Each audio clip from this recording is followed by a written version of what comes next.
हमारे सिलेबस में new book में ये रिएक्शंस नहीं है, थोड़ा सा इसको कर लेते हैं, ठीक है। कंबशन एक कॉमन रिएक्शन है। हर ऑर्गेनिक कंपाउंड हवा ऑक्सीजन प्योर के साथ या हवा वाली ऑक्सीजन के साथ जल के कार्बन डाइऑक्साइड और वाटर बनाएगा। तो सिंपल सी बात है कि अगर हमारे पास मीथेन है तो आप क्या करोगे कि मीथेन को हवा में ऑक्सीजन के साथ जलाओगे तो जितने कार्बन होंगे उतने कार्बन डाइऑक्साइड बनेंगे, जितने हाइड्रोजन होंगे उतने हाफ वाटर, यानी अगर 4 हाइड्रोजन है तो 2 वाटर। ऐसा क्यों हो रहा है? क्योंकि देखिए एक वाटर में 2 हाइड्रोजन होते हैं, एक कार्बन डाइऑक्साइड में 1 कार्बन होता है, तो कार्बन जितने होंगे उतने कार्बन डाइऑक्साइड और जितने हाइड्रोजन होंगे हाफ वाटर, प्लस क्या निकलेगी? हीट, जिससे हम कुकिंग करते हैं। तो बताएं अगर हमारे पास इथेन होता, C2H6 होता, ठीक है, तो क्या होता? प्रेडिक्ट करें।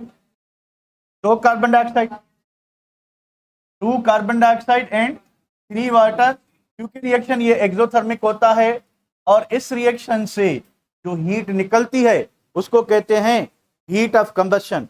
हीट ऑफ कंबशन कहते हैं, ठीक है बेटा। तो इसको कहते हैं हीट ऑफ कंबशन। टेस्ट होगी, ठीक है। तो इस रिएक्शन से जो हीट निकलती है, the heat release is called heat of combustion, ठीक है। चलें, दूसरा रिएक्शन है थर्मल डिकम्पोजिशन। थर्मल डिकम्पोजिशन में क्या होता है कि हम किसी भी हाइड्रोकार्बन को हाई टेम्परेचर पे हीट करते हैं इन द एब्सेंस ऑफ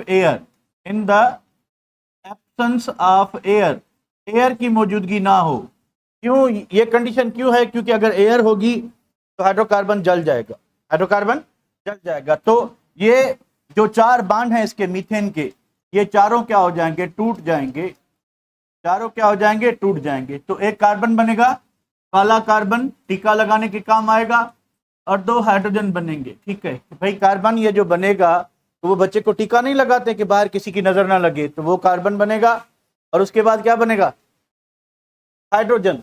तो इसको आप रिड्यूसिंग एजेंट यूज करोगे, इससे आप जो है वेदर बलून में या एज अ रिड्यूसिंग एजेंट कहीं पे भी यूज कर सकते हो। एक और रिएक्शन है कैटालिटिकल ऑक्सीडेशन। तो अगर आपके पास मीथेन है, ये मीथेन, अगर इसमें हम क्या करते हैं कि एयर में इसको क्या करते हैं कि कॉपर कैटलिस्ट है, तो आप कॉपर ट्यूब यूज करें।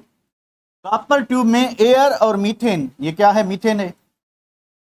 मीथेन के मिक्सचर को 400 degree centigrade and 200 ATM pressure, बहुत ही ज्यादा टेम्परेचर और बहुत ही ज्यादा प्रेशर है, होगा क्या? हाफ ऑक्सीजन का मतलब क्या हुआ? एक ऑक्सीजन इस कार्बन हाइड्रोजन बॉन्ड में इंसर्ट हो जाएगा। आपको क्या मिलेगा? Methyl alcohol. क्या मिलेगा? मिथाइल अल्कोहल, ठीक है। तो थोड़ा इसको मैं ओपन करके लिखता हूं, ठीक है। मिथाइल अल्कोहल, क्या ये मिथाइल अल्कोहल है? बिल्कुल है, ठीक है।